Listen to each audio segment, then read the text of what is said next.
Hello and welcome to the Mega Mirror Live Christmas Edition and Season Finale.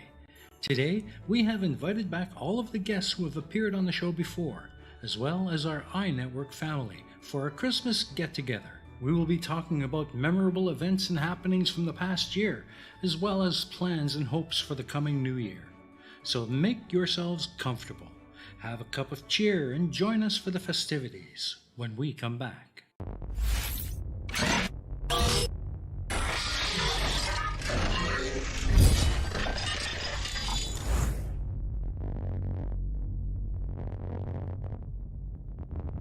Going live.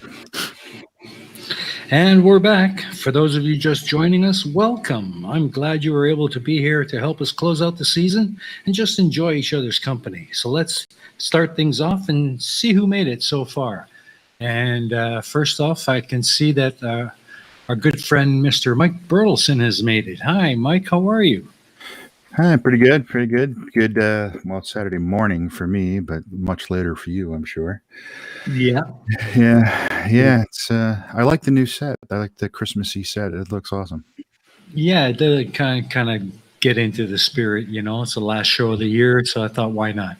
And let's see, who else do we have with us? Mr. Hugh Jars. Welcome, sir. How are you? G'day, Jeff. Yeah, that's interesting that Mike's Saturday afternoon. It's 1 o'clock on Sunday morning here. So I must be on the exact opposite side of the planet from him. Yeah, I believe you're in Michigan, aren't you, Mike? No, I'm in Connecticut, USA. Connecticut. Oh, okay. Gotcha. Yeah, roughly the exact opposite side. Yeah, and of course that's only if the Earth's a globe. If it was flat, it wouldn't be like that. No, it would not. No. And of course, we've got Cheesemondo, who's producing tonight. Colon couldn't make it, so thank you for that, Cheese. How are you? I'm great. I'm looking forward to this. It should be good fun. Absolutely. And this is an open show, so not everybody's here yet. And they'll just kind of pop in and come and go as they're available. And cool. See you later, guys. You see, I knew that was coming. I just knew that. Or did you want me to stay a bit longer? Okay, I'll do that. No, I just thought it'd be fun to have a friendly little chit chat, see how the year has gone for everybody, what the plans are for the future, and so feel free to just spot up with anything you want to say, and we'll just have a chit chat. Cool. Yeah, it's definitely been an interesting year, that's for sure. Yeah, it Christmas sure has sort of snuck up, hasn't it? We've been so has. focused on other things that we hadn't really been thinking about Christmas, and suddenly it's December. Yeah. And I've been thinking about Christmas, but I looked at the calendar yesterday and realized it's next week. I was like, I thought I had a couple weeks yet. Yeah, it's Friday. Surprise. Yeah. I'll tell you though, of all the people in the Shills family, I think you've got the most Christmas spirit, Mike. Yeah. You're all about the Christmas spirit. I love it.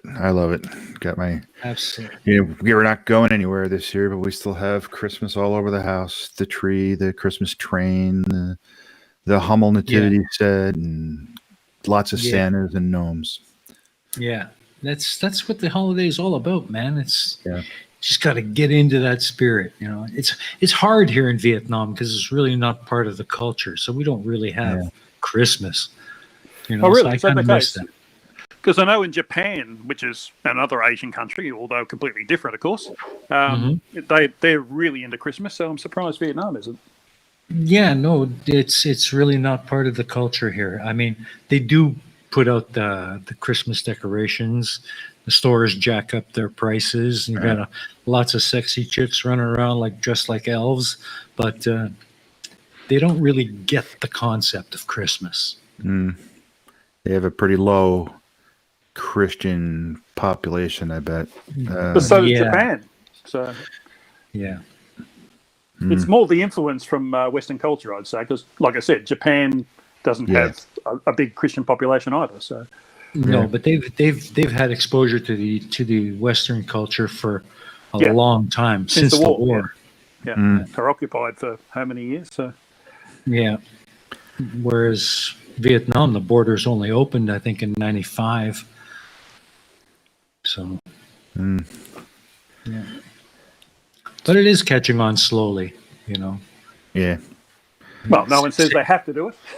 No, of course not. Of course not. But you know, it's inevitable. Once they get exposed to a different culture and they start picking up on the traditions and things, and they somehow just kind of evolve into incorporating it into their own culture. But it's going to take time. Mm. Yeah. Same thing with Halloween. They really don't get the concept here. Neither do we. Yeah, that's a bit of a different take on some things. Yeah, Halloween is really weird if you're haven't been exposed to it. Yeah. Yeah, Halloween's less universal, whereas Christmas is much more universal. Yeah. Mm-hmm. Next, we'll be saying we should be all celebrating Thanksgiving. I don't know. Well, yeah, I agree. Any reason for a nice big turkey dinner is good. That's all I care about. Absolutely, man. I'll never say no to a bowl of stuffing.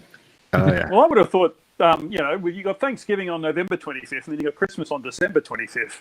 But you would have only just finished leftovers from November 25th, wouldn't you? Well, that's why Christmas is a great time to restock on all that stuff. Yeah, keeps you going till January. Yeah. Yeah, exactly. And of course, January 25th, January 26th is Australia Day. That's when we have a big barbecue. So that would work out well for us. Absolutely.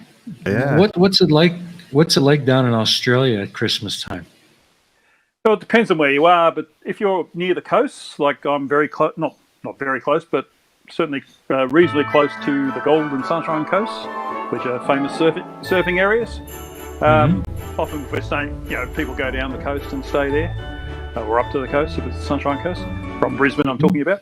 And other places, Sydney has beaches and things like that. And several Christmases, we sort of get up, we have a bit of breakfast, and we go to the beach, and we're there till about 10 o'clock, and then we come back and start preparing all the Christmas lunches. And just have a big Christmas lunch. It's one of two things. It's either cold meats and seafood, or it's the proper turkey and roast chicken or whatever hot sort of lunch. But that's more if you're in air conditioning, of course. And then you'll sit on the couch like a constipated walrus for a few hours, waiting for the food to set. Yeah, and then go back for more. Go for a swim if you've got a pool, or back to the beach, and then. Yeah, it's Boxing Day is more interesting because on Boxing Day you've got all the Christmas leftovers, and so you just sit around, and there's usually a test match in cricket from Melbourne starting on Boxing Day. It won't be this year, but then you've got the afternoon on Boxing Day. You've got the start of the Sydney to Hobart yacht race. So we all watch that. It's a big spectacle. All the yachts with their spinnakers up sailing through Sydney Harbour and around the heads. Sounds interesting. Head off down to Hobart. So that's basically Christmas in Australia. And then we go buy an ice cream from a kangaroo selling them. And how was it for you, Mike? This year must have been a strange one. It is a bit strange one. We don't go to the beach. As a matter of fact, most of our outdoor decorations are under a foot of snow right now. We could sort of see our Christmas Santa gnome, the top of him sticking up out of the snow. It's about. Normally, we would go to New Jersey and Pennsylvania where we have family. We'd make the rounds, and then come back to Connecticut. But that's of course not going to happen this year. No. Our daughter, who is she's tested. We're tested. She is coming from Boston, but that's because we could control who has been tested and everything, so there's just the three of us. But other than that, it's quite a bit different. Yeah, I bet it would be. I mean, it's got to be hard on a lot of people this year. Yeah. We are going to. There'll be a lot of empty chairs around the Christmas dinner table. So. Yeah. In some families. We're probably going to do a virtual get together with family, though. Google Meets or or Zoom, Yeah. depending upon what everybody has. Yeah, so we'll do that. We'll get to see each other virtually and wish each other Merry Christmas and that kind of stuff. So Yeah, at least you're not totally cut off from them, so that's a good thing. Yeah, absolutely. A lot of people are doing that for their work Christmas parties this year. They're doing a Zoom one. Yeah. Mm-hmm. Yeah, a lot of offices are canceling the Christmas party thing. Yeah, we did. Our company did canceled all of them. Yeah. Yeah. Well, let's hope next year things will brighten up and get back to some normalcy.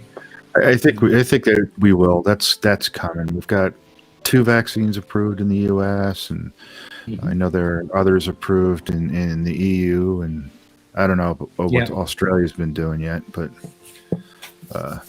it's going to start turning by this spring, and I think come fall. I think we're getting the British one. Oh yeah. I think that come next fall we'll be back to what normal pre-COVID life will be.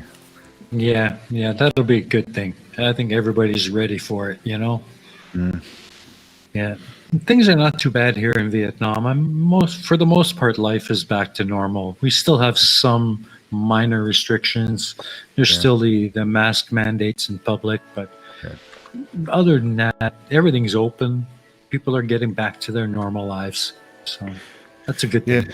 Yeah. What I find interesting is Irish Demon last night was talking about, he lives in Western Australia, and they have virtually no infection. There's no mandates because they're locked down very early on.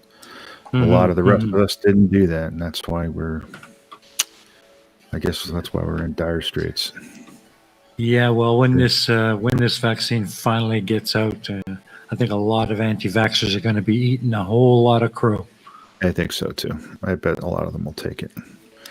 Yeah, they'll probably be the first ones in line. I get the impression they're a bit like breatharians. So, breatharians really eat, but they tell everyone they don't, and anti-vaxxers will do the same. Yeah. I agree. Breatharians. Those guys are hilarious. I can't. It's one of those things that you're like, does anybody really believe that they eat nothing but air? Come on. Does this make any sense to anybody? Not a lick of it. Not a lick. This turkey's made from air. Let's eat that. That's right. Turkeys breathe air, so there. I swear to God, if I could afford the expenses, I'd go find one of them suckers and just stalk them for a month with a camera. So every time there's a breatharian video, I'll fucking follow them to the Burger King afterwards. Yeah. And the people that believe those videos are just absolute. They boggle the mind. Even more than flat earthers. It's just hilarious. So I mean, the other day, you think you're woke, you're really just a gullible halfwit. Exactly. I mean, there was a woman last year, I think, who did the breatharian thing, and she'd almost killed herself. Yeah.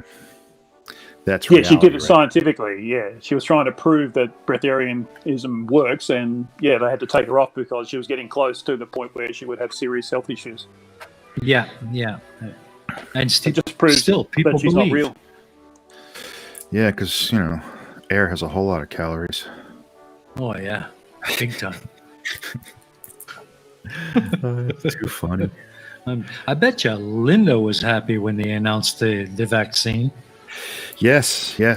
She's getting it next Wednesday, I think. Awesome. So her patients, she's got patients will be getting it too. So that's great. That's an awesome lady you've got there, man. Real trooper. Yes, I'm very, very lucky. Absolutely. Well, I wonder if anybody else is going to show up. Pardon me? Has Joe Biden received it yet? I have no idea. Because I don't think if the vaccine actually doesn't work or anything like that, you want that to go to politicians first, don't you? You don't want it to go to frontline stuff. Well, I kind of think that President-elect should be one of the first people. They still have to maintain some semblance of government here. So, I thought once he said that once he was told by Fauci that it was safe, he was going to do it. And I think he hasn't done it yet because it wasn't in the news, and I think that would be a definite photo op for him. So, yeah, so it's kind of surprising he hasn't really. But yeah, Mike Pence, our current vice president, did yesterday. Okay. I think it was. So he did that on camera too. Yeah. Yeah, all that fraudulent voting shit that's really died down a lot in the last week. Yeah, because once you got to the U.S. Supreme Court and they said no, that was pretty much it. Yeah, he's on his way out and he knows it. And he's hiding. He is just hiding. All he does is sit. I don't know where he's sitting, some closet somewhere, tweeting, and he doesn't tweet on his gold toilet. Yeah, exactly. And the U.S. is bursting into flames around him, and he's just fiddling like Nero. Doesn't care, doesn't say anything about it. All he does is talk about Space Force and how awesome he is for getting a vaccine to everybody. Yeah, exactly. What an asshole. It's good to see him going. Yeah, makes me ashamed to call myself a Republican, I tell you. Yeah, I can see that. What do you think of Biden, though? Do you think he's going to make a whole lot of difference? I think Mickey Mouse could make a whole lot of difference, actually. So, yeah, he wouldn't. I'm not. He's definitely taking a more centrist approach to things. So, I'm not a big fan of a lot of the policies, but you got to vote for the lesser of two evils in some cases, and he was it. So this is true. This is true. At least you got Trump out. That's the big thing. Yeah. Yeah, exactly. Well, he doesn't think. Yeah. So, what you guys got any special plans for the upcoming New Year? Watching TV. Well, you can't go out, can you? It's what else can you do? It's true. Everything is closed. There'll be no. Usually there are plenty of places you can make reservations, go have dinner, sit around till midnight. But that's not really happening this year. So. I did have an interesting question I've been meaning to ask you for a long time, Mike. Being as how you're an ex submariner, what must it be like for submariners now with all this COVID stuff? It must be pretty tough on those guys. Yeah, it's pretty tough on military in general.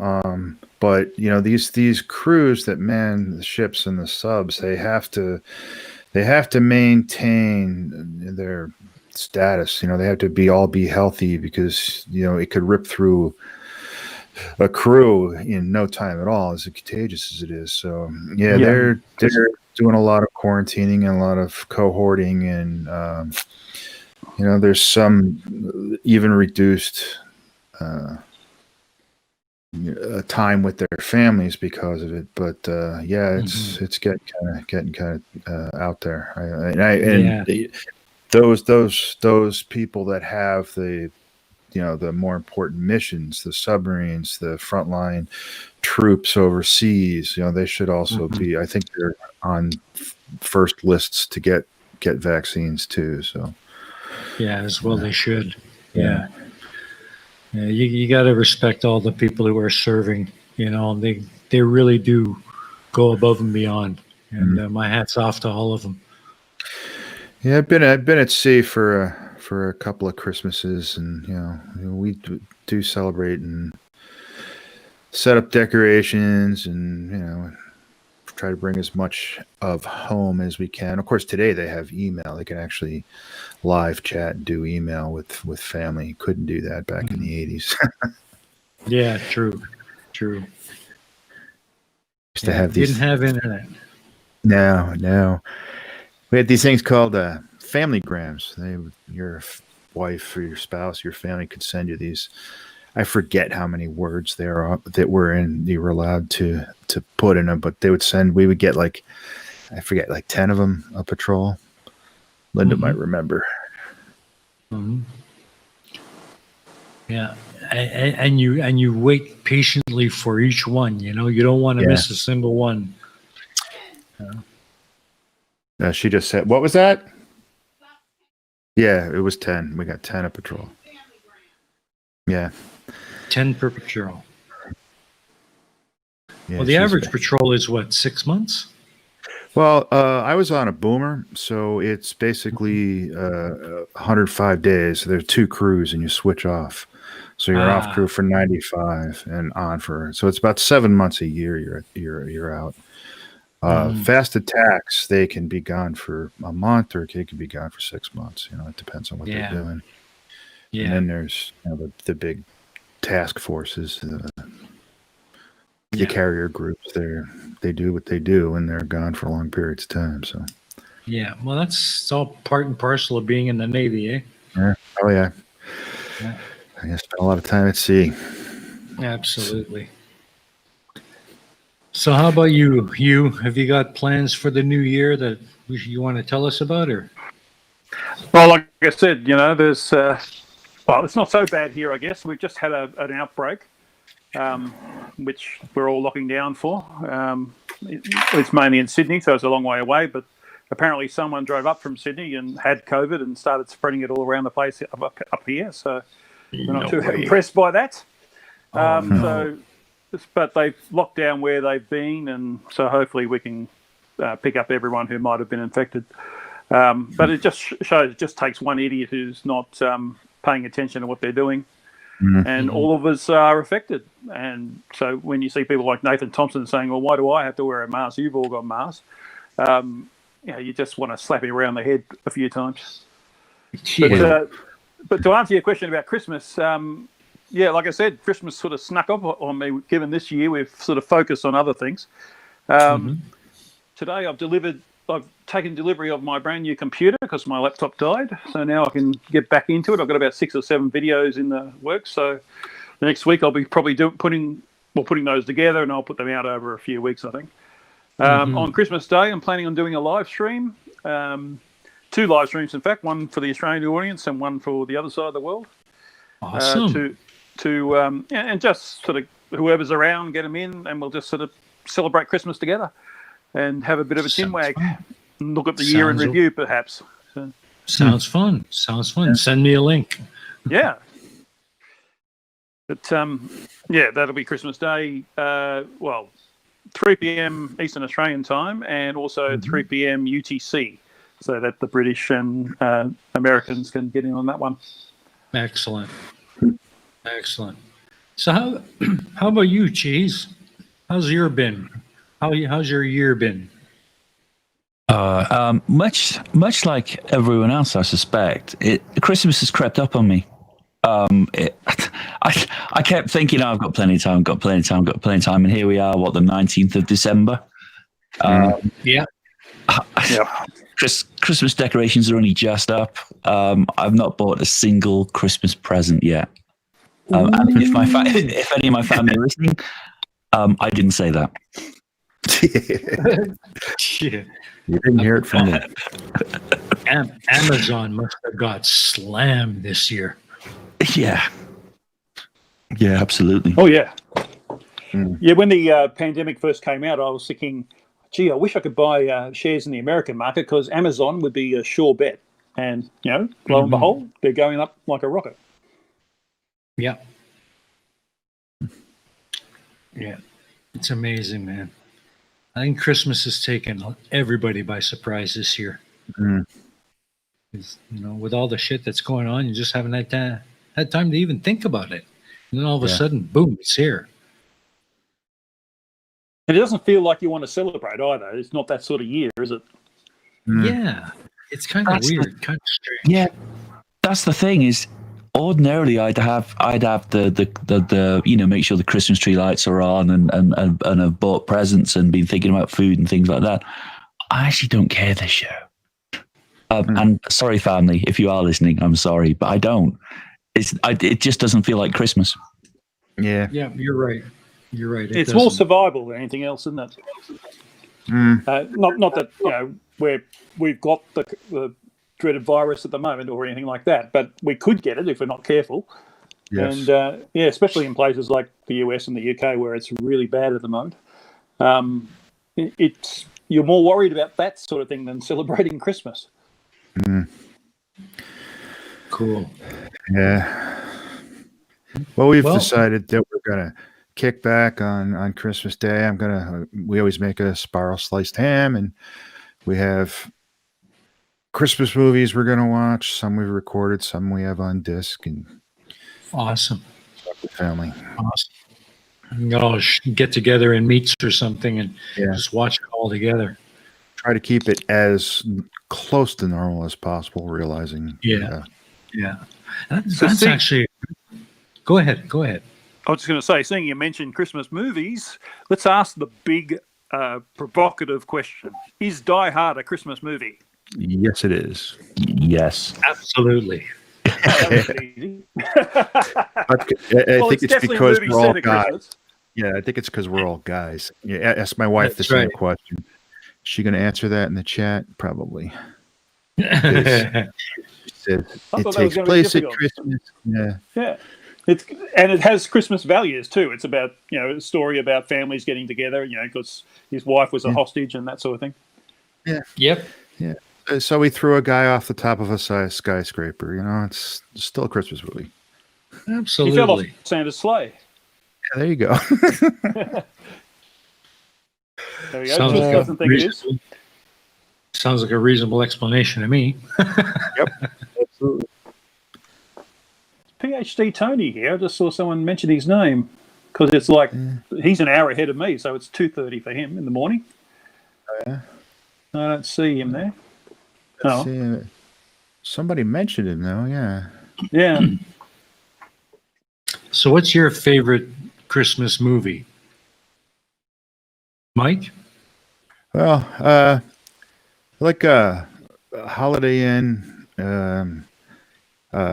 It's a Wonderful Life, and the Christmas Vacation movie. Those are, and White Christmas. Those are like actually White Christmas, Holiday Inn, and It's a Wonderful Life are three of my favorites. Linda is a really big fan of Miracle on 34th Street. Mm-hmm. Classic. Yeah. Like Elf, it's probably only Will Ferrell movie I like. A little bit too, I don't know. How about you, Hugh? What's your favorite Christmas movie? Well, before I get onto that, I just want to make the point that in the UK, there's a tradition that after the Christmas dinner, the BBC or whoever it is puts on a James Bond movie. So all James Bond movies are Christmas movies, technically. That's very true. Yes, but to be honest, I can't really think of a favourite Christmas movie, but the only one that pops into my head when I think, what Christmas movies have I seen, is Santa Claus versus the Martians. That was a terrible, terrible movie. Sometimes a terrible movie. Yeah, those B movies can sometimes really get you going. Sometimes they're so bad they're good, Yeah. How about you, Cheese? What's your favorite? Oh, I've got two that are my go-to at Christmas. One of them is Elf, to the point where one of my housemates bought me an Elf onesie that I wore for. Actually, I wore it for TMI on Thursday. And Scrooged with Bill Murray for some reason. I don't know why, but Scrooged. That's actually not a bad movie. I've seen that a couple of times. Yeah, I like that. It's hilarious. Ghost of Christmas Press. What's her name? I can't remember her name, but she is hilarious in that. Yeah. Kind of punches him time after time. It's great. Yeah, she's great. Speaking of movies and things, we've just been joined by the plot hole, Johnny O. Oh, hey, Sasquatch! Johnny, how are you, man? Well, I'm doing all right. Awesome. Merry Christmas. How's things? There are things. I'm at work right now, so that's always fun. Well, it's always nice to have you here. Oh, it's always good to be here. Was that a Mr. Jarvis I heard in the background? Oh, yes. Yeah, it sure was. You say Mr. Jarvis and I say Mr. Hole. So There it is. Now, did you say that James Bond movies are Christmas movies? in the UK, they have a tradition of showing a James Bond movie in the afternoon of Christmas Day. Yes. Okay. So on that note, is Die Hard a Christmas movie? Oh yeah, absolutely. Yes. Oh yeah, absolutely. Without a doubt. That makes people mad when I ask that question. Yeah. My wife is a firm not a Christmas movie. Her thing is it takes place at Christmas, but that doesn't make it a Christmas movie. But yeah, but on that same note, you can say that It's a Wonderful Life takes place during Christmas. At least part of it takes place during Christmas. yeah, But why does that make that a Christmas movie? interesting. It could have been Thanksgiving. As a matter of fact, Die Hard made Beethoven's Sixth Symphony a Christmas tune. People used to, after that, it was played around Christmas now because Ode to Joy, isn't it the ninth? That was the ninth. Am I wrong? Yeah, Ode to Joy, yep. Yeah. Yeah. yeah, ninth. Yeah. Cool. My favorite Christmas movie has always been National Lampoon's Christmas Vacation. Absolutely. Yeah, oh, that's old. Chevy Chase just kills me, man. yeah. Well, it's Home Alone movies as well, I guess. Good old Kevin McAllister. Oh, yeah. Merry Christmas, you filthy animal. Yep, and the worst parents ever. Yeah. I know. Those are funny movies. What's funny about those movies is it's technically child abuse, and we all love it. Oh yeah. Yeah. Oh, yeah. There's that. Star Wars Holiday Special. Clive Wells, you naughty boy. There you That go. is not to be mentioned. Not to be mentioned. I know George Lucas never wanted to be mentioned again. Have that on VHS somewhere. What? Yeah. If you But I find would that, like I'll pay you to make me a copy of it. It's I would like- available to stream. It's on net. I can't remember which one. It's on Netflix or Amazon, but I saw it a day or two What? ago. I'm pretty Yeah. sure I saw it on YouTube recently too. Mm. I mean, I can find like weird copies of it that are all choppy and shitty, but I can't find like a good copy of it. Is there a good copy of it? Okay, I can't find a better It'll copy still be of it. One with Yeah. video, yeah, as opposed to whether or not it's a good, different. But I would like to offer probably the most enjoyable piece of, well, it's not a movie, it's a television special, I guess, at Christmas time, well, set at Christmas time, is the Blackadder Christmas special, where he's a Victorian Blackadder. Oh, yeah. That's brilliant. Yeah, that's so well done. Is that some weird European thing? You'd never heard of Blackadder? Rowan Atkinson? Well, Mr. Bean? I've heard of Mr. Mr. Bean for sure. Yeah. Yeah. You never got Blackadder? He was far better in Blackadder than Mr. Bean. Oh, you got to watch Blackadder. That is something to behold, man. They're doing a 5th series, by the way, too. No way. They are. They're going to be like university professors or something. Because in the first 4 series, it was Blackadder was being screwed over by other people. So in the 5th series, they're going to be the screwers. Jeez. Yes, That's Sarcastic Barman, that was not a Christmas special. We're talking about Christmas things. What is Barman trying to get included as a Christmas special? No, he's saying that the best Blackadder was the Time Machine one, and I agree that was the best Blackadder one. But but we're talking about Christmas things here. We're talking about the Victorian Blackadder one. That was Sarcastic Barman, get your shit together. Yeah, man. That was. And he's British too, we should know. I sent you a link, Barman. Come on in, join us. Pixel Domination mentions the Doctor Who Christmas specials. Yeah, we like those too. Those were pretty good. Especially the one with Kylie Minogue. Kylie Minogue. And Barman, it wasn't Christmas, it was New Year's. New Year's 1999, remember? Obviously, he doesn't remember. Mm-hmm.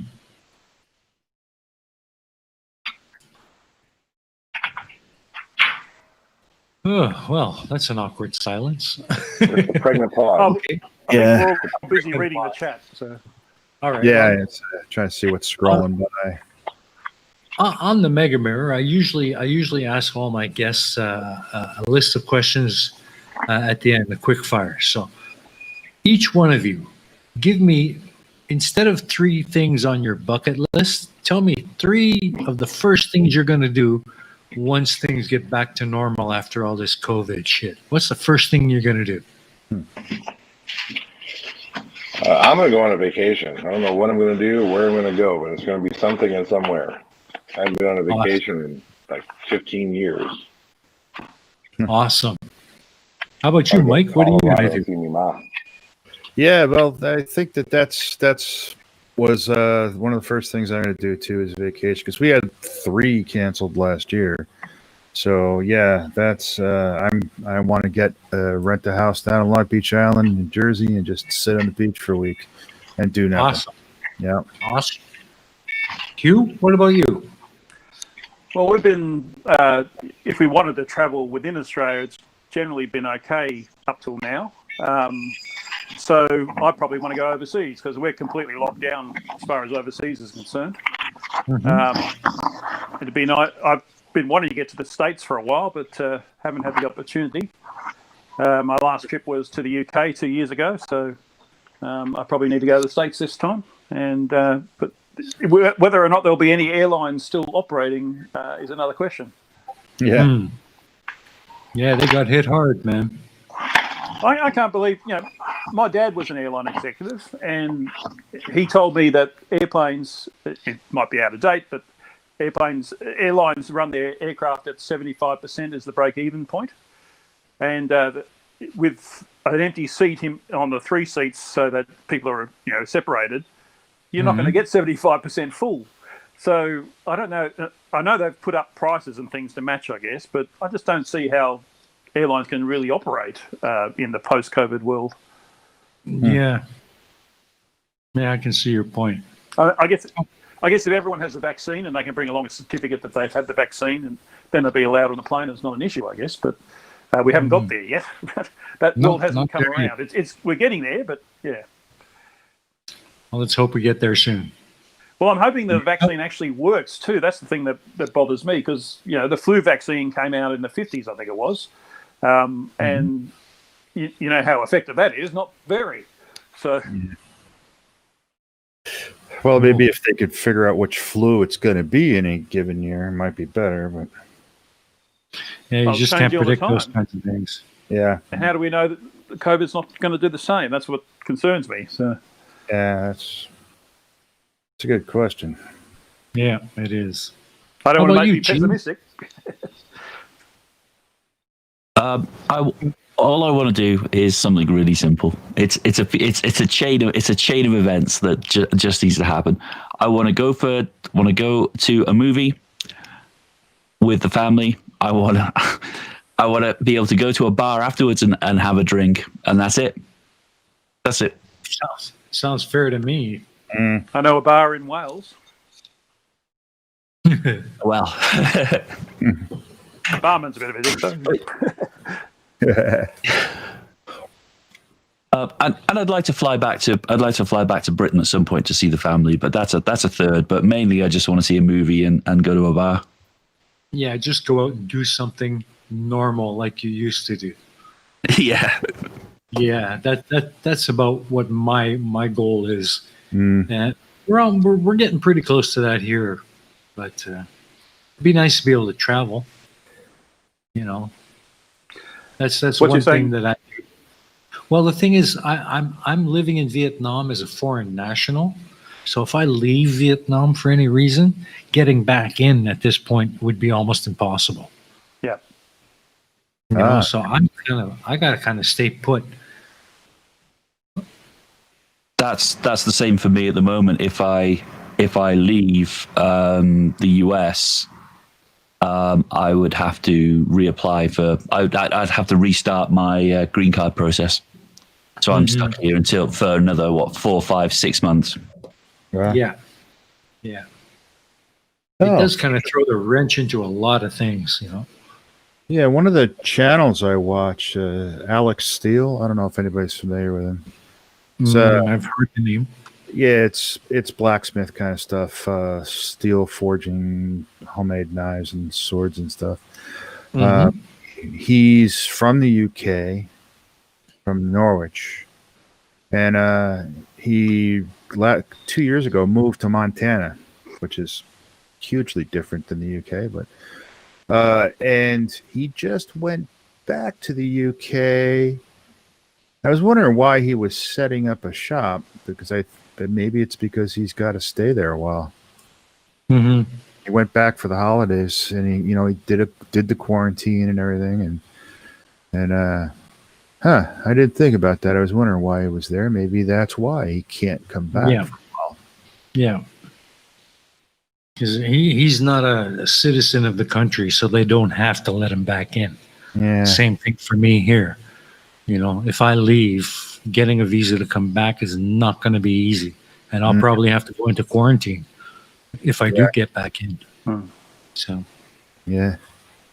I had a dinner a couple of months back with Schrodinger's cat. He was in our area. He works for a company that does upgrades and maintenance on fire control systems on submarines. So he was in the area for that. And he was telling me that he had to go out to Pearl Harbor to work on a couple of boats out there, but Hawaii's rules are that he shows up and he has to stay in his hotel room and quarantine and eat room service for like 2 weeks. So his company got him a hotel room with a balcony over the ocean, and so and he gets paid full rate for sitting in his hotel room for 2 weeks quarantine. We tried to save him from that. We sent a Black Ops helicopter to get him out of there. But he was unable to make it to the extraction point. Yeah. And I think he just went back there recently too. Had to do that all over again.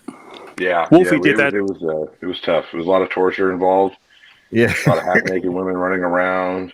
Yeah. Somebody's got to do it. Only half. Wolfie did something similar. Wolfie did something similar. His boss is a mining magnate, and he flies him around Western Australia, where a lot of the mining happens. But his boss wanted him to fly him up to Broome for his birthday, and so he had to fly from Sydney, where Wolfie lives, to Perth, go into quarantine for 2 weeks, and he loved it. He took his telescope and made lots of videos and things like that, and ate room service for 2 weeks, and then he could come out and fly his boss around. Yeah, I saw that. That's pretty cool. And we are about to be joined by the Sarcastic Barman. Oh, a bit, please. Hello, Barman. How are you? There we go. I'm unmuted now. I'm good, thank you. How is everyone? Oh, we're good. We're good. Yeah. Welcome. Merry Christmas. Awesome. How have you been? Merry Christmas. All good. I've just had a nice little clean down of the pub kitchen because we're shutting today for Christmas time off. Go on. Fun. I was about to say, are you open at the moment? I thought you were in lockdown at the moment. No, we've actually been put into tier 1. I could open almost normally for Christmas, but we made the decision at the start of December when it was no households mixing and stuff like that we said, feck it. They're letting us mix over Christmas, but not in hospitality. So we're going to go and have time with the family. So my first Christmas off in 15 years. Wow. Excellent. I bet you're looking forward to that. Hell yes. Cannot wait. Cannot wait. I bet your Mrs. Barman is excited. She is, yeah. It's her first Christmas off in 10 years, so for both of us. It's going to be a nice one. Spend the time with the family. Actually, get a Christmas day where we can chill. I'm still going to cook Christmas Day dinner because I've told my mum, no, you can just chill out. I'll cook. Mm-hmm. So is all the family there with you in Hertfordshire?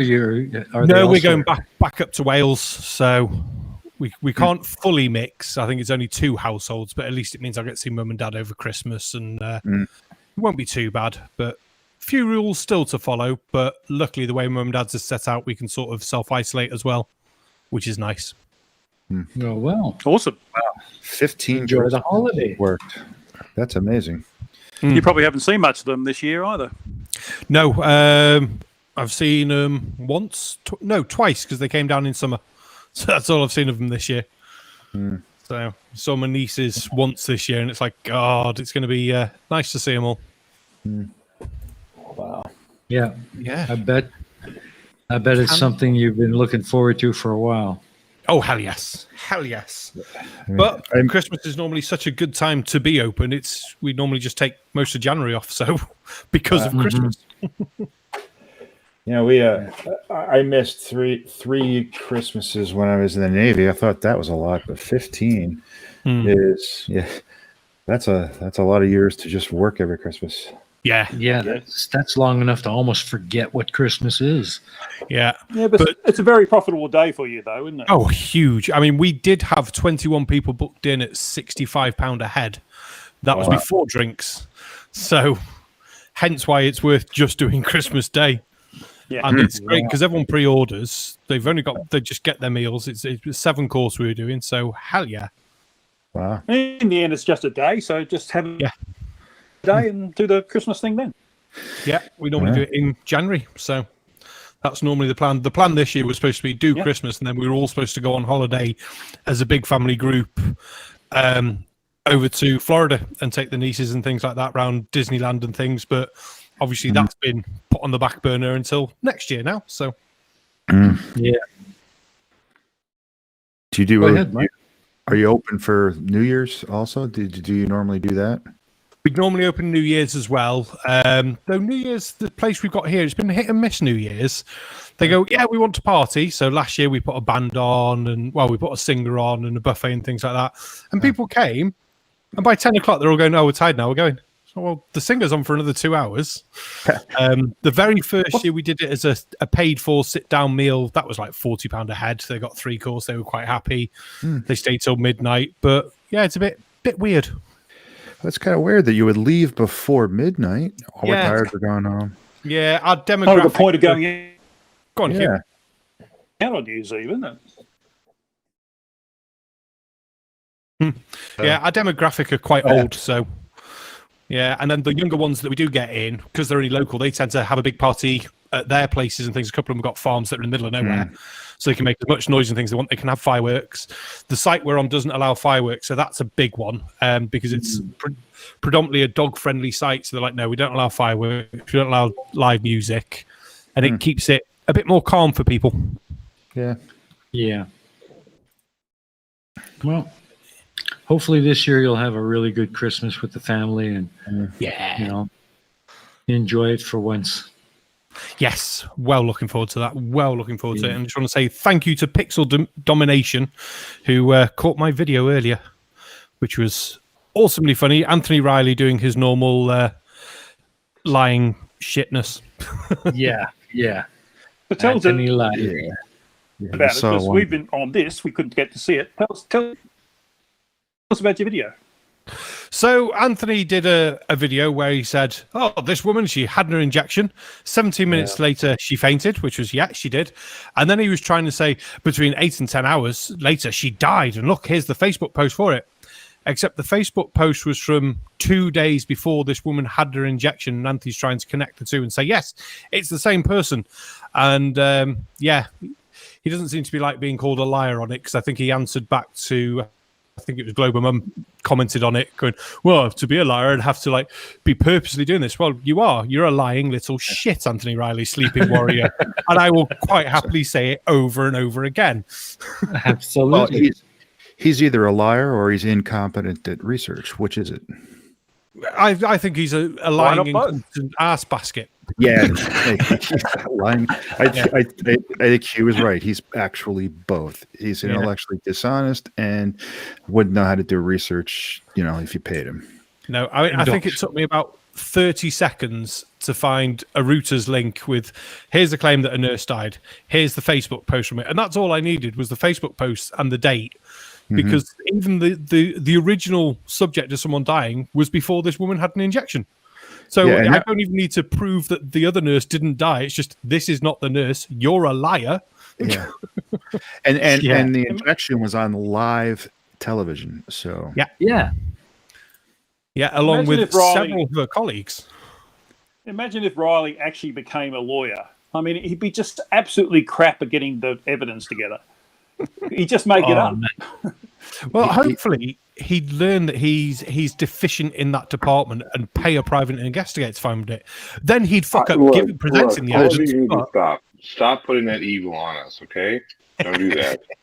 That's a lot of think evil there's a reason. projecting on the world. And we don't need Anthony Riley as anything other than the idiot that we make fun of. It's the reigning dumb fuck of the year. I can't say that for much longer. Yeah, we don't want Riley to become a lawyer, man. British prisons are already filled to the max. Well, there's a reason he's not a lawyer. That he owns or drives a limo, right? So there is a reason he's an idiot. Yes. Yeah. And anybody who read that so-called thesis knows why he's not a lawyer. Idiot seems such a weak term when it comes to Riley. It does. This is true. Yeah, he's the ultimate loser. Oh, he's a waste of oxygen. Oh, he is. He is. And what's worse, he'll be a waste of a vaccine, because I bet he'll go and get the vaccine. Yeah, and then he'll say probably be the first in line. Yeah. I bet he'll get it too, even after this stupid ass video he just put out. Yep. It's a shame I can't drive up to where he lives and just keep an eye out for him, because I bet he wears a mask out in public and things as well when he goes to the shop. As much as you'll say, no, they're not real, you don't need them. Yeah, shut up. If you do that, go ahead and slap him. We'll take up a collection to cover your legal fees for that one. Yeah. We'll bail you out. Don't worry. Oh, absolutely. You can trust us. I think I'd have people paying me to go and slap him, let alone paying for my legal fees. I would pay to see that. Well, he'd probably defend himself, so you're going to win for sure. Yeah. All you need He's got a is perfect record, monkey in a 0 suit. from 3. Yeah. Can you imagine in front of the judge? Mr. Williams says me. I don't care. People can know my name. Why did you slap this gentleman? Because he's a fucking idiot. No. Mr. Riley, This is what you'll say. This is what you'll say.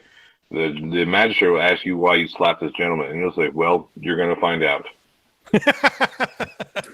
Yeah. And then I rest my case. Yeah. In about 10 minutes, Your Honor, you're going to thank me for doing that. Yeah. In 10 minutes, Your Honor, you're going to slap him. Yeah. It's when Anthony stands up and the judge will say to him, why are you not wearing a mask? Because masks don't do anything. The judge just hits him with his little hammer. With a gavel. That's the one. Smith. So how do you know he's an idiot? He's a flat earther. Yeah, he's a flat earther, anti-vaxxer. And have you read his thesis? Let me give you a copy of his law thesis. Yeah. Evidence number 1 that Anthony Riley is an idiot. And that's a long list, too. Oh, God, yeah. God. Very long list. All right, guys, I got to jump off here so I can actually get to do some work today because work sucks. All right, Johnny. Well, thanks for coming. Thanks for coming out, and Merry Christmas to you and your family, and have yourself a happy and safe holiday. Absolutely. By the way, I think I'm only like 65 away from that 1,000 mark, so everybody who hasn't subscribed, go to the plot hole. Awesome. You hear that, everybody in the chat? 65 to go. Let's get our friends and family out there and help them get over the line. Cheers, everybody. Oh, Cheers, Johnny. 61 away. See ya. I'm saying 62, but yeah. Do we know if links are being posted inside chat again after YouTube fucked up? I think so. I don't think they're appearing. They weren't appearing last night on the main show. No. Or the after show, sorry. If anyone's got the chat open, I've posted the link twice so they can let us know. Cool. Yeah, I still haven't gotten notification for the Mega Mirror. YouTube I got one. Did you? Yeah. Damn, they don't like me. Unsubscribe and resubscribe. It shows up in my feed. Hey, look, there's a live stream going. I just I see in my list something about poker for tomorrow, but that's it.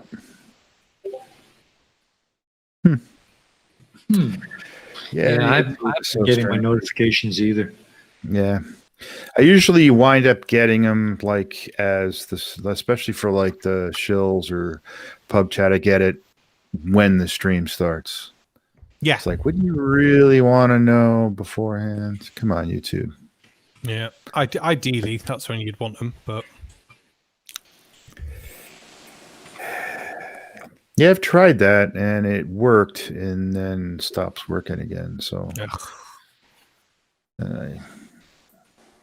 That is pain in buttland.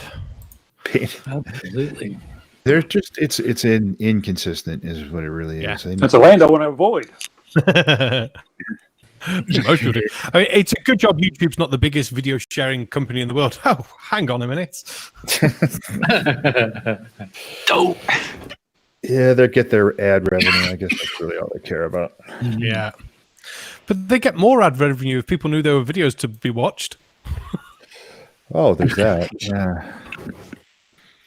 Although right now I think they're reduced staff anyway, aren't they? So more than likely. Yeah, because I remember them saying that they were going to do that back in like April. So yeah. Has anyone seen 90% of its botness? Yeah. These? I was going to say, while we're talking about YouTube, has anyone seen that the premieres is changing and we should be able to get rid of that damn awful music? Oh, really? Woohoo! Yeah. Oh. See, I wouldn't mind if they gave us a choice on the music, just something from the YouTube back catalogue. They've got a huge music database. Yes, you can pick what song you want. Thank you. I'd be happy. From the video I saw, we should be able to do like a live Passover, so you can do a live stream before or after, and then it will send people straight to the premiere, and then we should be able to change that depressing post-apocalyptic music from the start. I know. That music is horrible, man. That's minging. And it's so loud too. It's much louder than the premiere winds up being. It's like, so you have to turn the volume down while that's coming up, and then turn it back up when the premiere starts. I'd just be happy to see it go. Sorry, just looking at stuff on the back of my YouTube page, and I'm like, ooh, new things. New stuff. New stuff. New stuff. New stuff. New toys to play with. Toys for Christmas. One day I'll get used to, and I'll know where everything is on all these things. But until then, and just when you do, they'll change it again. Yep, that's the one. Yeah, just like a supermarket. Yeah, you get used to where things are, and then suddenly, for no reason, they change it all, and you can't find anything. That is the most annoying thing. Yeah, when I go into my supermarket right now, I don't know where anything is, because for the past couple of years we have our food delivered, and because I don't like shopping to begin with, and I think grocery shopping is about the worst thing on the planet.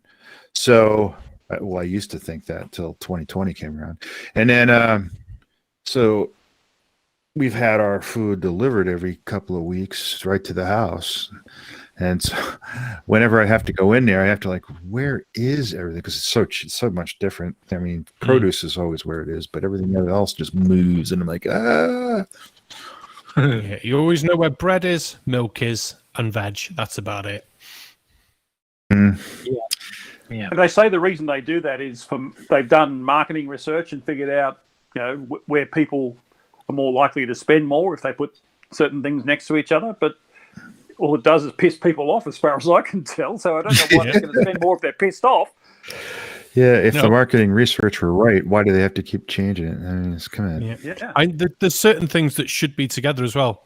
Pasta and pasta sauces should live on the same shelf. Bread, beans, and eggs should be on the same shelf. Because they're things you tend to have together.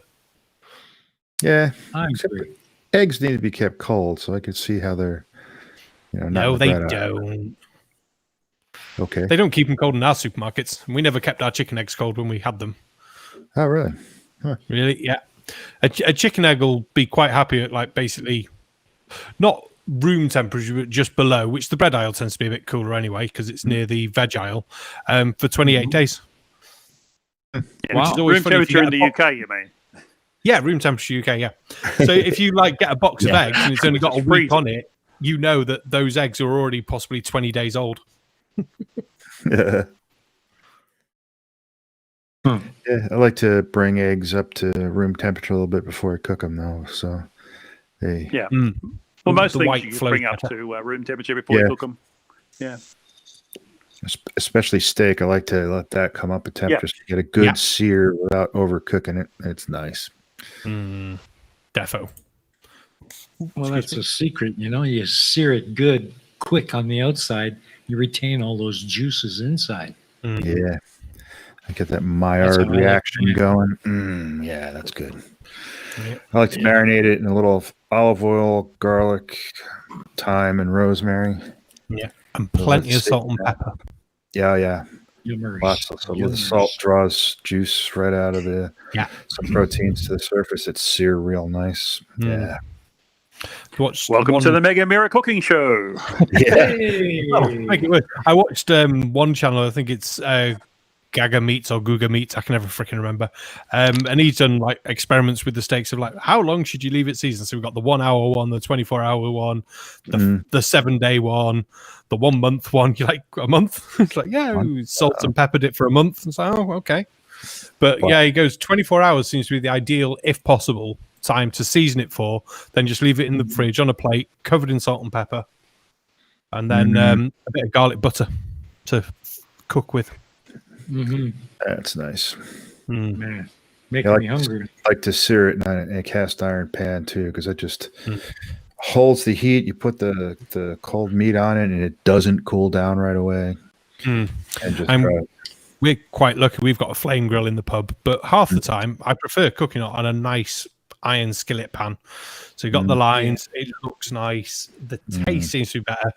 I don't mind flame grilled, but unless you get that heat just right, which is a pain in the ass, it just scorches the fat and the meat just that slight too much, and you're like, oh, that was a bit too crispy.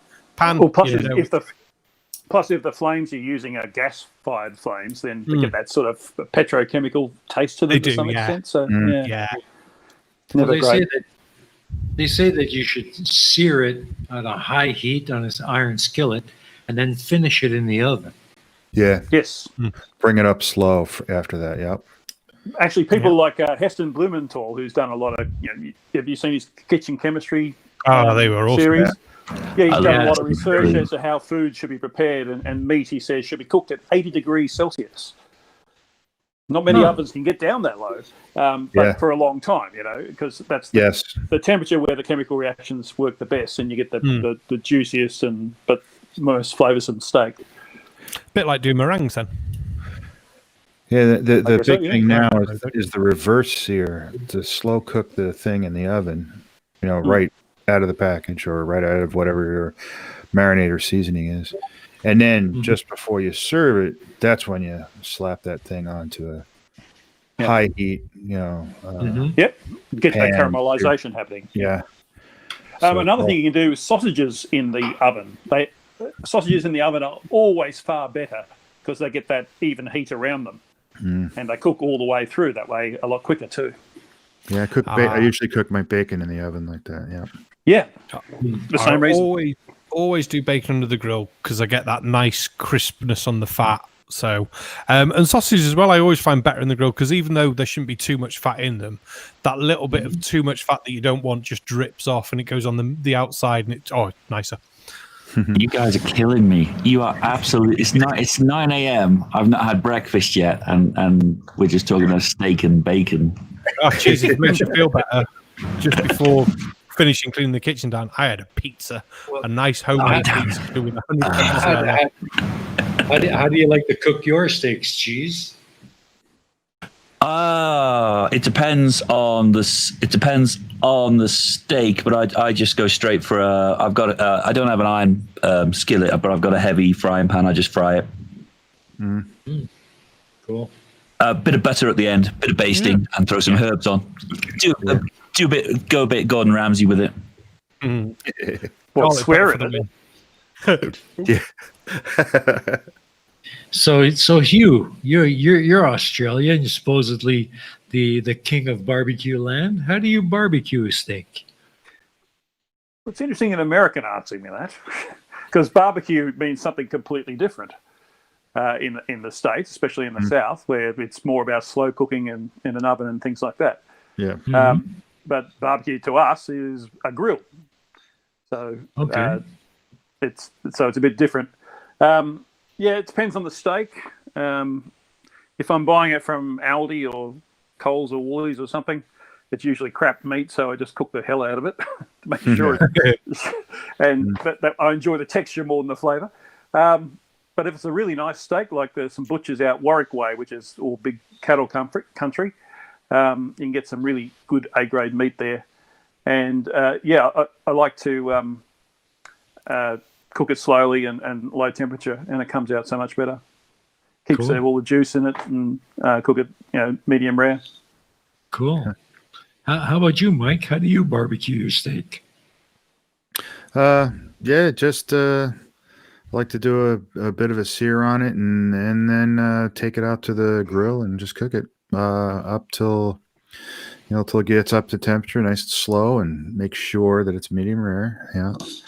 You know what I've always wanted to try though is, and I just can't bring myself to do it because it's just too much money. It is a Kobe steak. Is it really worth the extra money?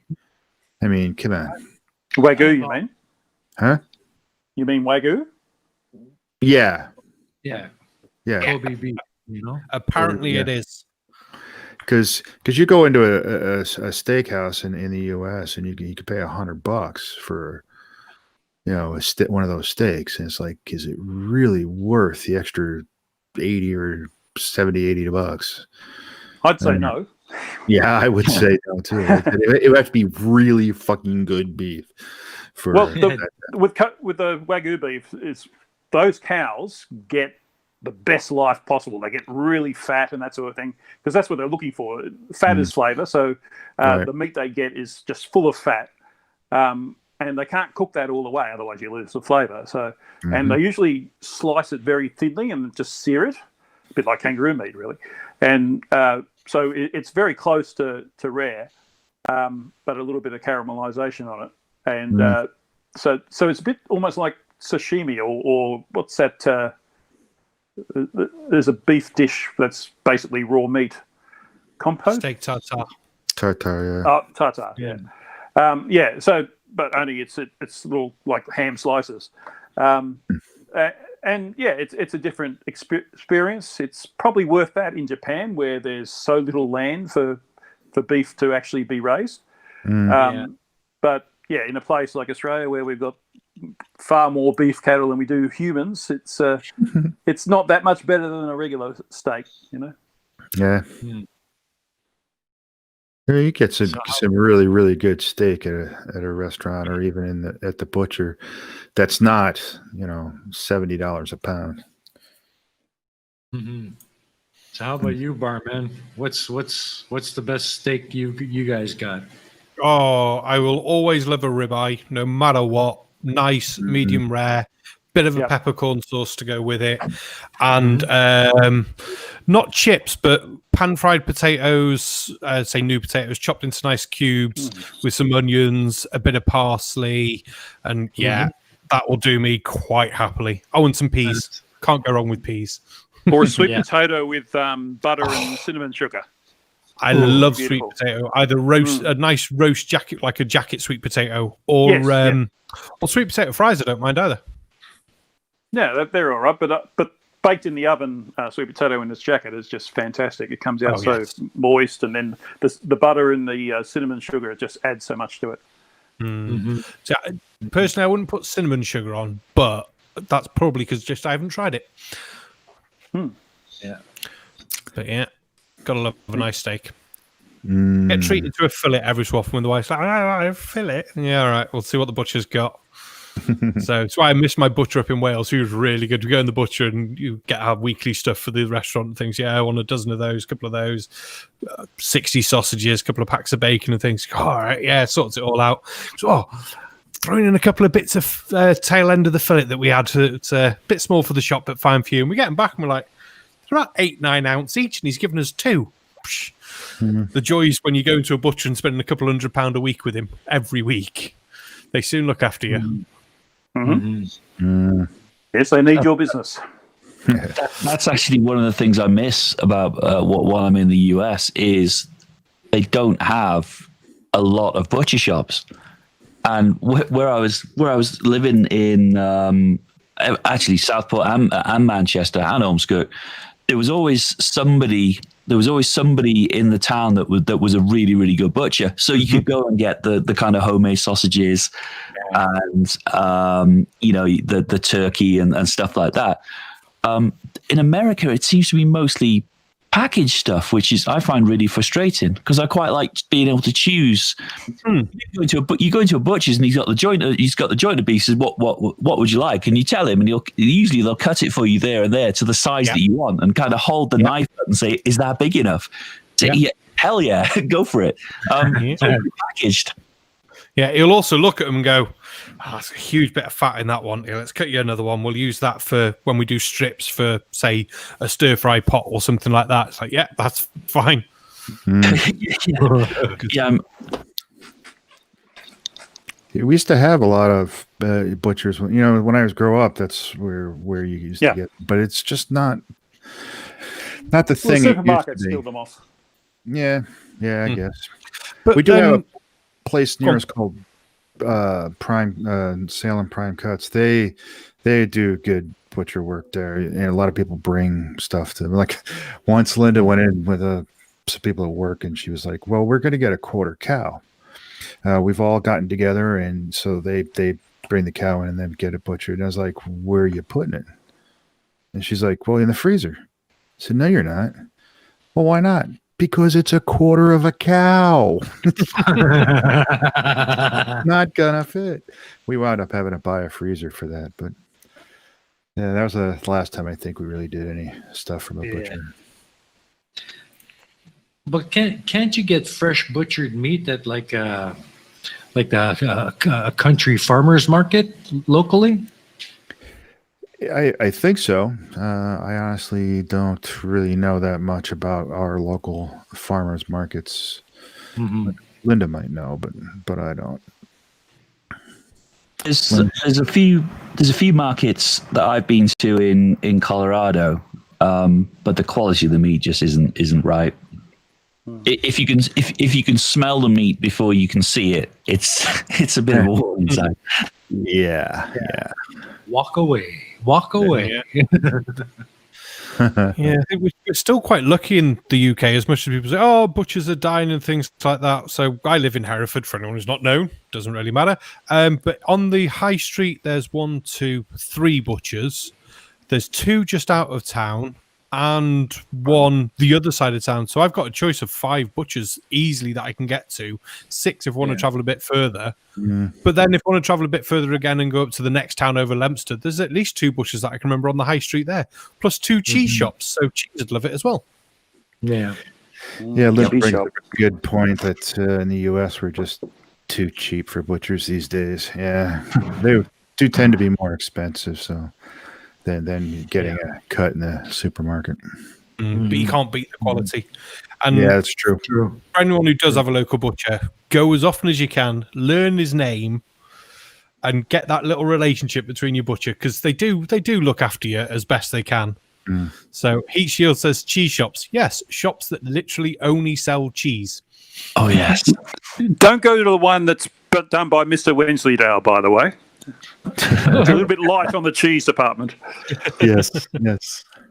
I'm keen to guess.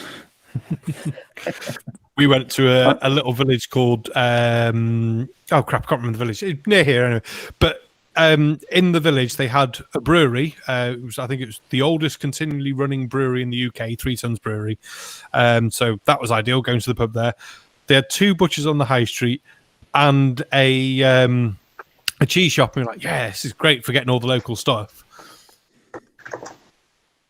It was only really like the main high street and then 2 rows of houses, and that was it for this little freaking village. And even that had butchers and cheese shops. I just noticed in the side chat. Linda says that you can get fresh butchered meat at the farmers markets. Oh, okay. Yeah. We never really go to them much, so. Well, I guess now with the COVID thing, those are not really running, I guess. Well, yeah, I gotta wonder, don't you? Yeah, we usually get our meats from the market here. And the thing here in Asia, people don't really go grocery shopping, like buy for a month, and stock up the fridge and that thing.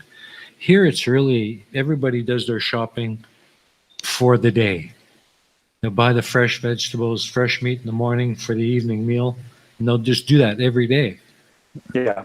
Nice. Don't your meat shops double as the pet stores as well, though? Well, sometimes, as well as restaurants. Oh, couldn't resist. What you're saying about buying it for the day, I remember when I was in Hong Kong, they were telling me that you'll never see a fat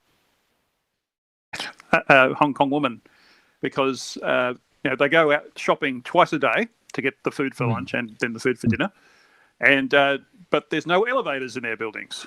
Well, very few buildings have elevators, so they have to walk up and down the stairs all the time, so they get really fit. Yeah.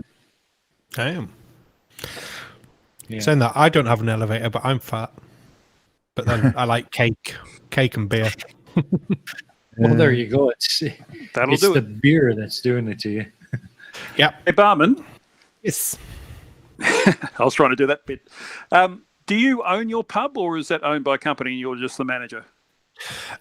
We lease the building off the people who own the campsite we're on, but we run the pub however we want. So technically we're freehold. Right. We just lease the building itself.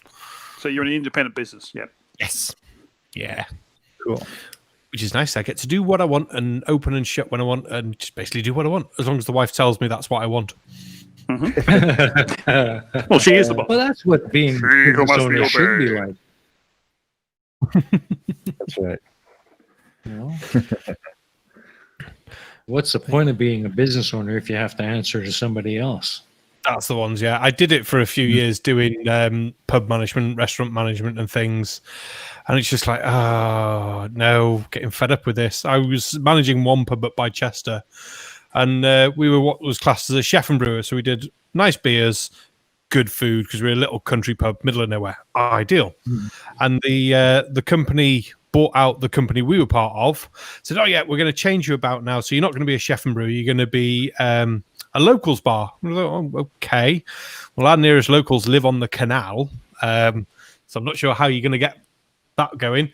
And he said, yeah, and we're going to take off your things like your steaks that you do, the chicken in a creamy white wine sauce thing, and we're going to put on tapas, sharing platters and things. It's not going to work.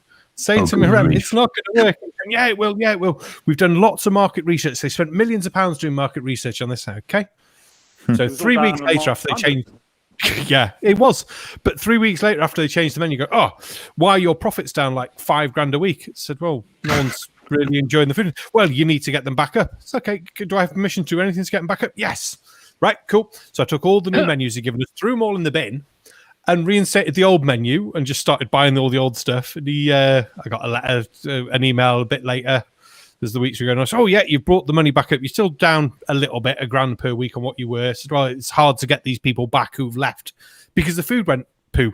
Oh, okay. And then he came down and says, where are all the new menus? Oh, they're in the bin. But you're not in that group anymore. I said, yeah, but you told me I could do anything to get the trade back. So, well, no, but you've got to stick in the same category. I said, look, do you want the trade or not? So, well, yes. So, well, this is what we're doing. So, no, you have to put the other ones on. I said, you know what? Fucking stuff your job. And I just walked out there and then, because I thought, no, I'm not getting the shit. Because I was getting the shit for the money not coming in, the profits not being the same, but had no freedom to change and do things to make it work better. Fuck it. Yeah.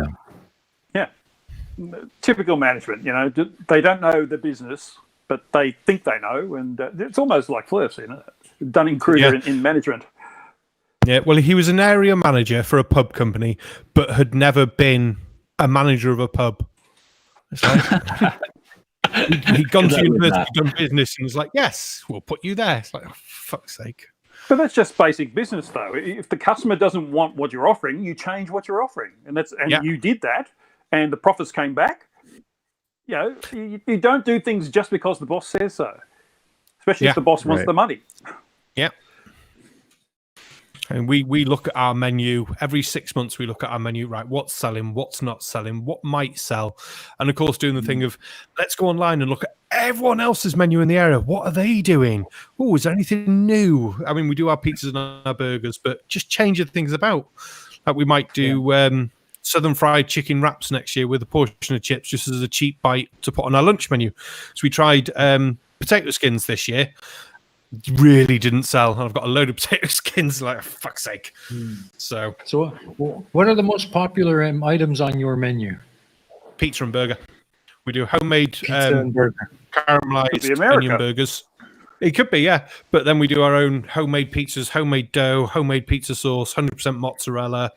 They're 10-inch. In summer, they obviously go in the wood-fired pizza oven, and nice. That sounds good. Does sound good. What's your top selling beer? Any of the Swan beers we get on for bitter always sell well, to be fair to them. Lager wise, the one we sell the most of is one called Moretti. So a very nice beer, to be fair. You were drinking that, weren't you? Quite often. In a recent video? No, in a recent video, I mean. Obviously, you drink it often. Yeah, I think I got very drunk on the Moretti doing one of the recent ones. Whose was it? Scotty Storms. I got hammed on his. Jesus. Oh, God. Superb. You kind of need to with him. Oh, yeah. Yeah, you got to start out drunk to watch some of those videos. He's Australia's answer to Daniel Pratt. Definitely.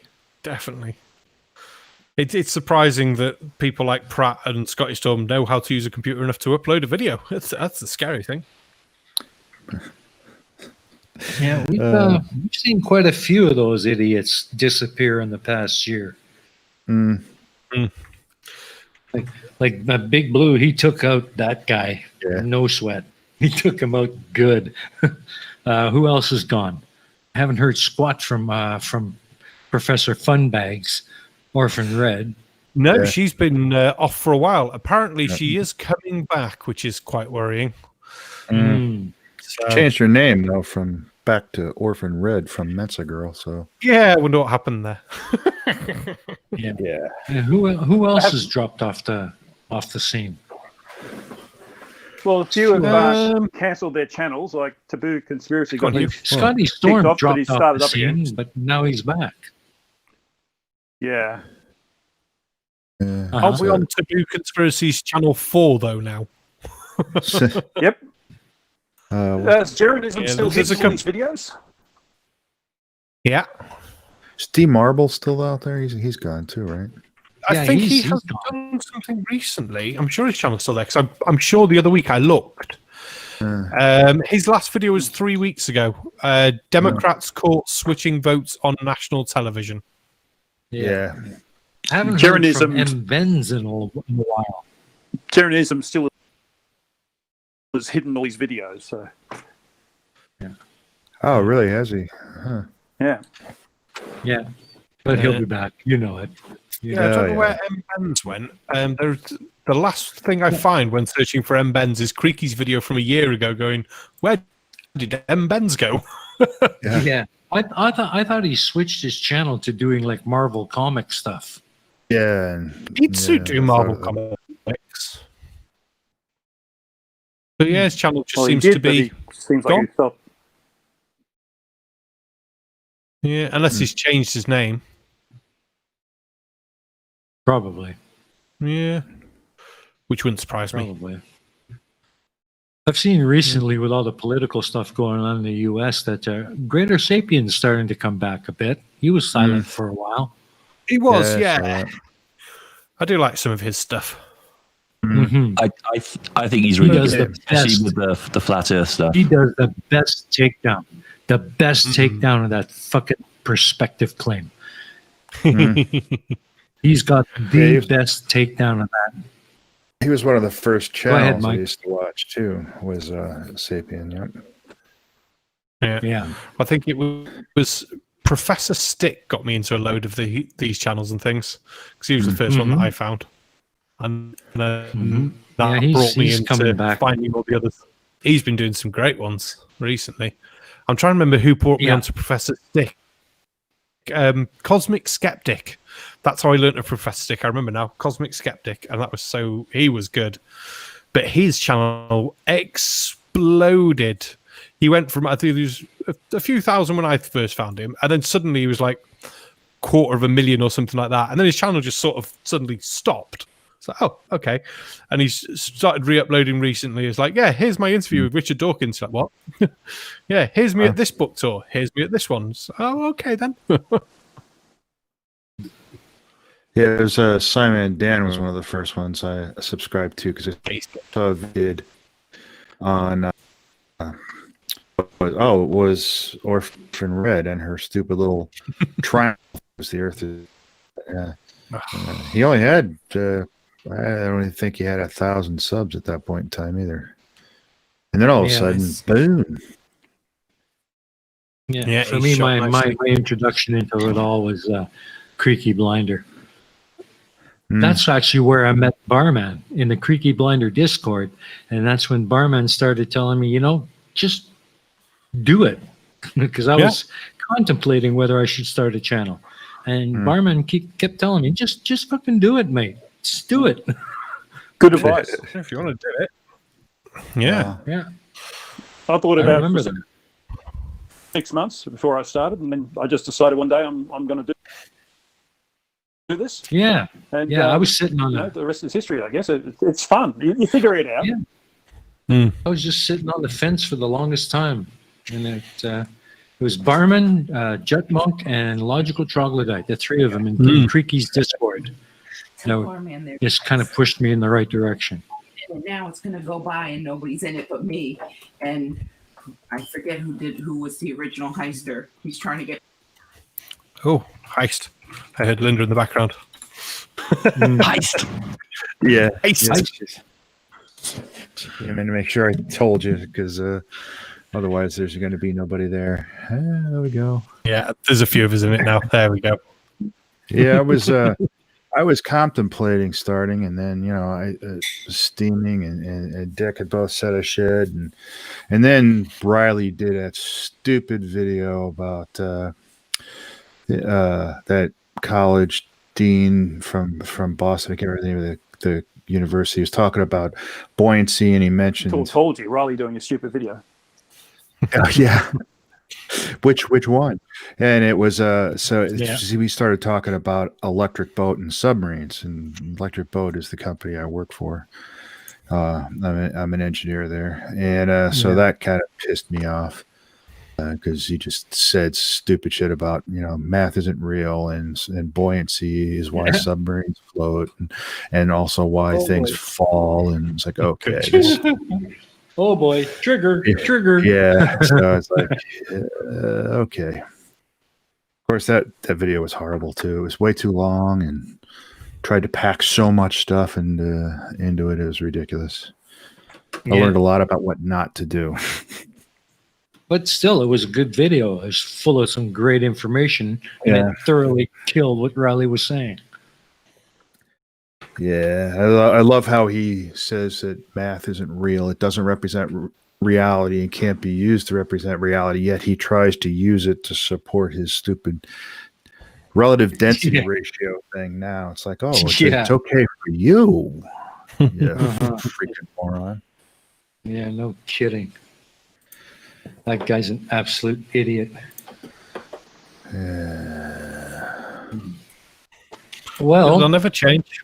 There's no convincing them of anything. No matter what evidence they've shown or anything, it'll be no. Yeah. But it's fun, though, isn't it? Oh, hell yeah. Oh, yeah. I actually convinced somebody of something once, a flat earther once, who argued with him for almost a year and a half on it, but he claimed that pi was wrong. Oh, yeah, I remember you telling us about that. And it said it was 3.17157 exactly. No continuing. It's like, where the hell did you get that number? Yeah. So I finally, after arguing with him for like a year and a half, made a video about it, and he came up with some stupid challenge to prove that his value was right, and I included that in the video. Yeah. All you'd have to do to show that would just be work out the area of this one, use something with pi, and then just physically measure it afterwards. No, then I'll be wrong. It's pretty much what I did too. It's got to be 4.13 because that spells pi backwards. Yeah. He wound up. He didn't really admit, because this was on the Flat Earth Society forum. I post over there quite a bit, and he didn't really admit it, but he did on his website that he has that he's now convinced that pi is right. But then he said for now, but he wouldn't say why he changed. It's like, for now, why? Is it going to change sometime in the near future? It's just a ratio of two numbers, dude. It's not that fucking difficult. Well, it is for him. Well, he tried to tie it to the reason he came up with it had something to do with his Antarctic-centered flat Earth map. Oh, God. That was his whole point. So apparently in his world, the ice wall is the Arctic, which makes no sense whatsoever. None at all. And all that map would prove is that the EiE map is a projection of the globe. It's just choosing a different point to project it from. Yes. You can create an EiE map by choosing any point on the planet. It doesn't matter. Yeah. Ooh. So, guys, it's 2:30 in the news. morning. That's probably late enough for me. I think I'm I'll thinking maybe shuffle off. It's time to go around the table and start shutting things down. What do you guys say? Well, if you're going to shut it down, I'll hang around until it happens. Yeah. All right. Well, I guess we'll start with you, Mike, since you were the first one here. What do you got planned for the new year? Anything you want to shill out or tell us about? At the moment, I don't. I'm seriously considering a video on some of the COVID and vaccine misinformation that are commonly thrown out by people. But other than that, I really have no plans coming up. I do have some ideas in works, but we'll see if I ever get to them. Cool. Cool. Well, we'll certainly keep an eye open for that. And Hugh, how about yourself? Any plans or things you want to tell us about for the new year? Yeah, Christmas Day, I'm planning 2 live streams, one at 3 p.m. Eastern Australian Standard Time and one at 3 p.m. UTC for the two hemispheres. And it's just a matter of, it's the idea is we're lying on the couch being stuffed after Christmas dinner, and we'll just whoever's around will get in and have a chat and possibly review the year that was. And I've got about 6 or 7 different videos in the works. I'm not going to talk about any in particular, but over the next few weeks they're going to roll out. So look forward to that. If you haven't subscribed to me, please go and subscribe now so you don't miss out on these videos. Absolutely, guys. Get out there and subscribe to both Mike and you. Great channels, great people. You won't regret it. Barman, have you got special plans or anything you'd like to share before we close up? Oh, hoping to have a video out for Christmas Eve. All being well, I can get one recorded in the next couple of days. Apart from that, no other plans. I'm going to enjoy some Christmas chill-out time. But for a bit of news, I have just seen they've locked down a huge area of England with a new Tier 4, and that the new strain of coronavirus they're detecting is 70% more transmittable. Ouch. No, it's not any more deadly or anything. It's just easier to catch, apparently. So it's just locked down a shitload of area, and they've contacted the WHO about it. So that'll be fun. Apart from that, wishing everyone an awesome Christmas, an awesome New Year. Colon's just reminded me, Oi Barman Poker. Yeah, we're doing a special poker stream tomorrow from 6 p.m. UTC, running for 4 hours. There's going to be bad jokes, really bad jokes, as always. I think JL Warren was coming. I'm not sure. I think the Plot Hole was coming. I think Irish Demon said some interest about him coming as well, so it should be a good crowd. Obviously, everyone here is invited. Yeah, so it should be really, really good. Awesome. Cool. So are you going to be starting that an hour early or going an hour longer? That starts 2 hours earlier, but finishes an hour earlier. So instead of being a 3-hour stream, it's going to be a 4-hour stream. So 6 p.m. UTC, which would be, it's 25 hours and 20 minutes from now.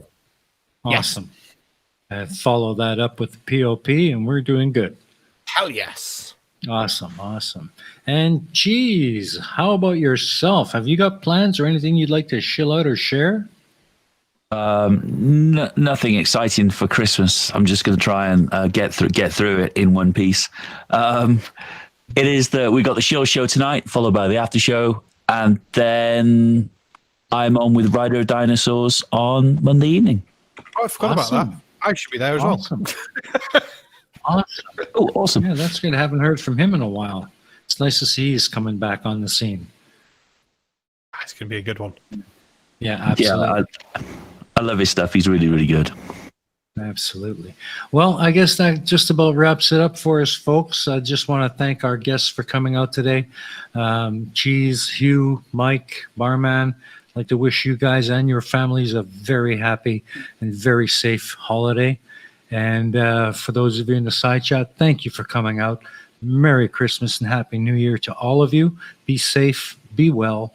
And that's it for the Mega Mirror for 2020. We'll see you again in 2021 on the Mega Mirror Live. Merry Christmas, everyone. Merry Christmas.